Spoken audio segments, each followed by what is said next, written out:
রাজধানীর বিভিন্ন kitchen market কিংবা অনলাইন শপে এখন দেখা মিলছে ইন্ডিয়ান পাথরের তৈরি শিলপাটার।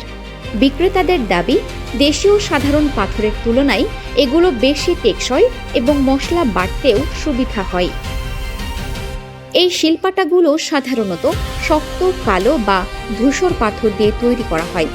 পাথরের ঘনত্ব বেশি হওয়ায় সহজে ক্ষয় হয় না, ফলে দীর্ঘদিন ব্যবহার করা যায়।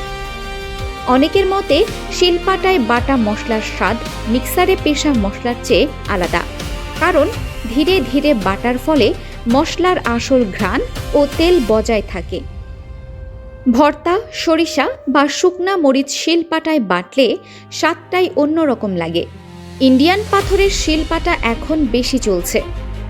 দাম সাধারণত সাইজ ও পাথরের মান অনুযায়ী ভিন্ন হয়, তবে বিশেষজ্ঞরা বলছেন নতুন শিলপাটা ব্যবহারের আগে ভালোভাবে ধুয়ে পরিষ্কার করা জরুরি। অনেকেই চাল বা নারকেল বেটে প্রথমে পাথরের গুঁড়া পরিষ্কার করে নেন। প্রযুক্তির এই যুগেও রান্নাঘরে ঐতিহ্যের ছোঁয়া ধরে রেখেছে শিলপাটা। স্বাদ, ঘ্রাণ আর স্মৃতির মিশেলে এখনও অনেক পরিবারের রান্নাঘরের গুরুত্বপূর্ণ অংশ এটি। পুরনো ঐতিহ্য আর আধুনিকতার মিশেলে ইন্ডিয়ান পাথরের তৈরি শিলপাটা আবারও জায়গা করে নিচ্ছে মানুষের ঘরে ঘরে।